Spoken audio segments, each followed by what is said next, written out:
Hello friends, आज का हमारा वीडियो है वर्ग संक्रिया के बारे में। वर्ग संक्रिया वर्ग होता है वो एक विशेष गुणन संक्रिया है जिसमें एक संख्या का कोई भी एक संख्या होती है। जैसे हमने यहाँ पर ले लिया 52, कोई भी एक संख्या का उसी संख्या से गुणा करना होता है, यानी कि 52 का 52 से ही, यानी कि x गुणा x। अगर x इसे हम ऐसे लिख सकते हैं अगर हम इसे गुणनखंड के रूप में लिखे तो। ये हमारे पास एग्जाम्पल था वर्ग संक्रिया। वर्ग मतलब किसी संख्या का उसी संख्या के साथ गुणा करना। अगर हमें कोई भी एक ट्रिक मालूम हो तो हम उससे सभी प्रकार के वर्ग है वो निकाल सकते हैं। इस वीडियो में हम जानने वाले हैं कुछ ट्रिक्स के बारे में। पहली है हमारे पास, अगर किसी संख्या का इकाई अंक 5 हो, यानी कि 15, 35, 95 ऐसा हो, अगर इकाई अंक 5 हो तो उसका हम वर्ग कैसे निकाल सकते हैं। सबसे पहले हमें क्या करना है, एक ऐसे लाइन बना देनी है ये। अब 1 गुणा ये जो संख्या है वो हमें यहाँ पर लिखनी है, और इसके जस्ट आगे वाली संख्या यानी कि a के बाद कौन सी आती है, a के बाद 2 आती है, तो 1 गुणा 2। और ये जो इकाई की संख्या है 5, उसका है वो वर्ग हमें यहाँ लिखना है, यानी कि 5 है तो गुणा 5, 5 गुणा 5। बिल्कुल इजी हो गया। इसका आंसर आ जाएगा हमारे पास 225। कैसे आया, 1 गुणा 2 2, 5 गुणा 5 यानी कि 25। ये हो गया हमारे पास 15 का वर्ग। दूसरा है हमारे पास 35, तो सबसे पहले 3 गुणा 3 की आगे वाली संख्या यानी कि 4, वो आ जाएगी यहाँ पर। अब 5 गुणा 5, ये इकाई का है वो वर्ग में यहाँ पर लिखना है। 3 गुणा 4 हो गया 12, और 5 गुणा 5 25। ये हो गया इसका वर्ग, किसका, 35 का। नेक्स्ट है हमारे पास 95, तो 9 गुणा 9 से जस्ट आगे वाली संख्या 10, और ये तो 5 गुणा 5 फिक्स है। ये आ गया 9 गुणा 10 90, और 5 गुणा 5 25। ये आ गया इसका वर्ग 9025। बिल्कुल ही शॉर्ट ट्रिक है। अगर हमारे पास किसी भी संख्या का इकाई अंक है वो 5 हो तो हमारे पास ये ट्रिक है जो हम सबसे सरल तरीके से इसका है वो आंसर निकाल सकते हैं, इसका वर्ग है वो ज्ञात कर सकते हैं। दूसरी हमारे पास ट्रिक है, उसे हम समझते हैं। कोई संख्या दी गई है, जैसे यहाँ पर दिया गया है 41।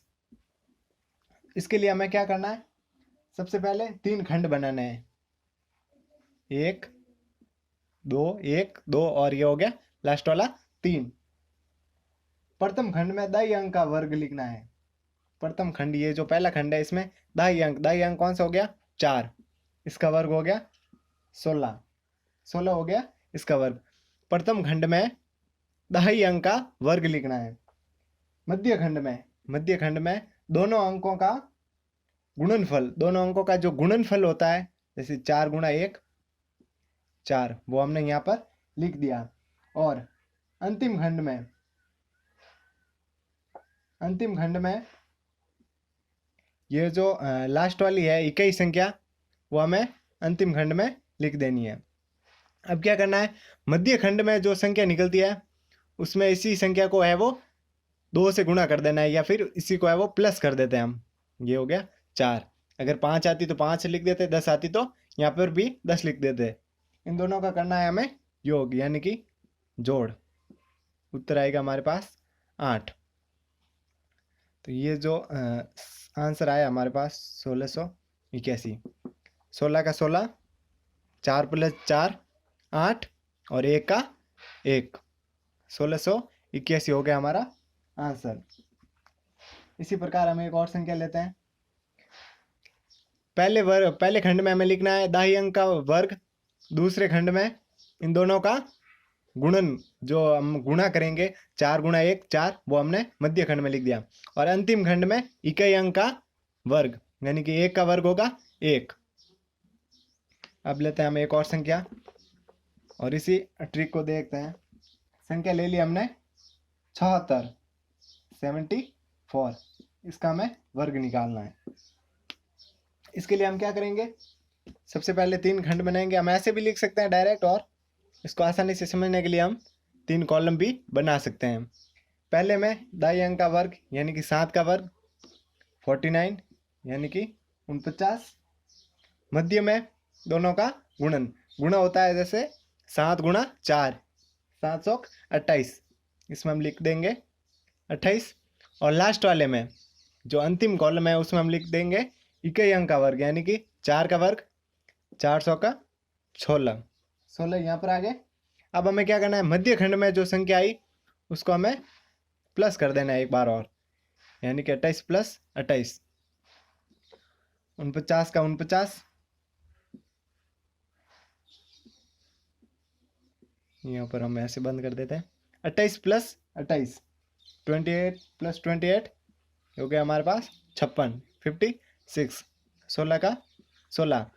ऐसी परिस्थिति में हमें क्या करना है, 16 में से सबसे पहले ये है वो 6 हम यहाँ पर लिख देंगे 6।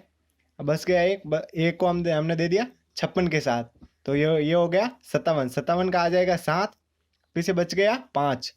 5 को हमने दे दिया 49 के साथ, 49 के साथ दे दिया 5, तो हो गया 54। 5476, ये हो गया हमारा वर्ग। इसका जो हमने वर्ग निकालने का कहा गया था, तो इसका वर्ग हमारे पास निकला है 5476। 5476। अब हम लेते हैं एक और संख्या लेते हैं। हमने ले लिया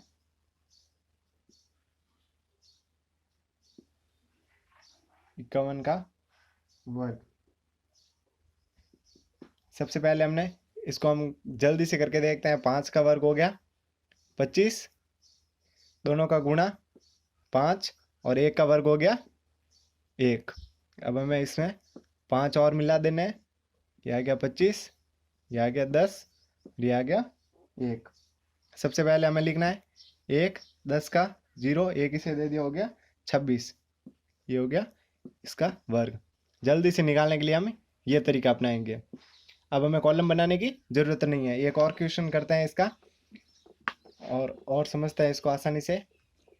एक संख्या ले ली हमने 83, इसका हमें निकालना है वर्ग। सबसे पहले 8 का वर्ग, 8 गुणा 8 66 64, 8 गुणा 3 24 24, और लास्ट वाले कॉलम जो हमने बनाया था उसमें लिखते हैं हम इकाई अंक का वर्ग, यानी 3 का वर्ग हो गया 9, 3 तिया 9।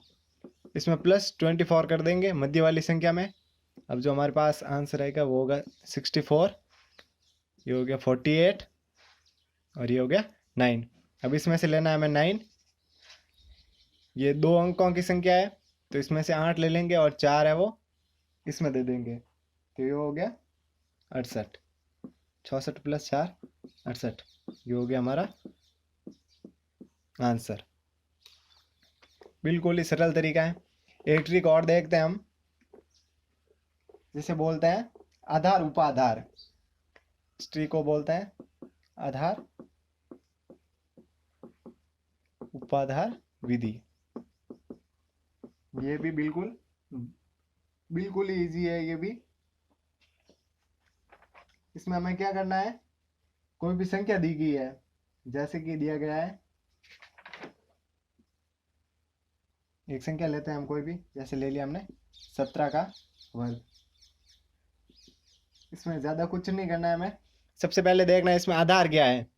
आधार है यानी कि ये 10 के नज़दीक है, यानी कि हमें 0 वाली संख्या लेनी है 10, या ले सकते हैं हम 100, इस प्रकार से। तो आधार हो गया इसका, आधार है वो हो गया,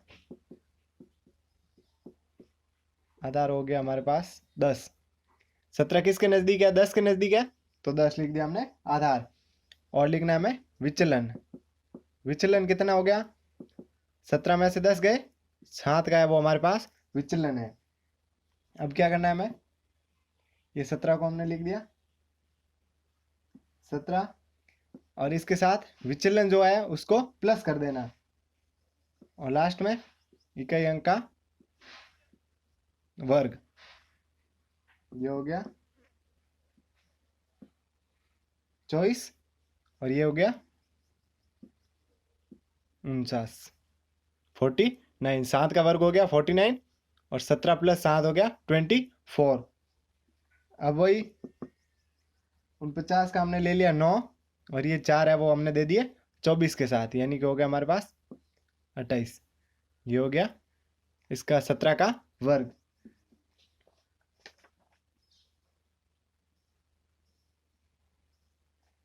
एक और देखते हैं हम, संख्या लेते हैं इससे बड़ी।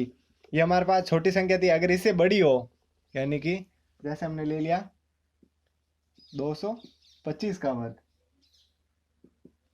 इसमें क्या करना है हमें? आधार देखना है। आधार हो गया 100। अब देखना है उपाधार, और भी हम नजदीक 225 के नजदीक ऐसे जा सकते हैं। 100 गुणा 2, ये हो गया उपाधार 200। अब देखते हैं हम विचलन। विचलन आ गया इसका +25। ये प्लस का है, 100 गुणा 2 200, 200 से ऊपर है 25, तो 225 ये प्लस के हो गए।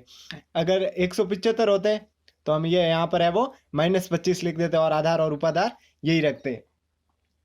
अब करते हैं हम इसका वर्ग। सबसे पहले 2, ये 2 का 2 गुणा 225, इसका प्लस विचलन, जो विचलन है वो हम उसको ऐड कर देते हैं, यानी कि जोड़ देते हैं, और लास्ट में है वो 25 का ही वर्ग। ये जो विचलन है उसका वर्ग है वो यहाँ पर लिखना है। ये हो गया 225 + 25, यानी कि 250 गुणा 2, यानी कि 500। समझ में आ गया? 225 + 25 हो गया 250, और 250 गुणा हो गया 2, 500, और इधर आ गया 25 का वर्ग, यानी कि 625। इसको कैसे लिखेंगे हम? सबसे पहले 25, ये जो विचलन है वो, और 6 वो आ गया 500 के साथ। इसको हम लिखेंगे ऐसे कि 25 का 25 और 6 आ गया इसके साथ +6, ये हो गया 500 + 6 506। ये हो गया इसका वर्ग, ये हो गया इसका आंसर। बिल्कुल ही सरल तरीका है। इसको हम है वो 3 विधियां आज हमने समझी है, और बिल्कुल ही सरल तरीके से, यानी कि हमें क्वेश्चन देखते ही आंसर समझ में आ जाना चाहिए। ऐसी अगली वीडियो में हम जानने वाले हैं मैथ्स की कुछ ट्रिक्स। तो मिलते हैं अगले वीडियो में, तब तक के लिए नमस्कार।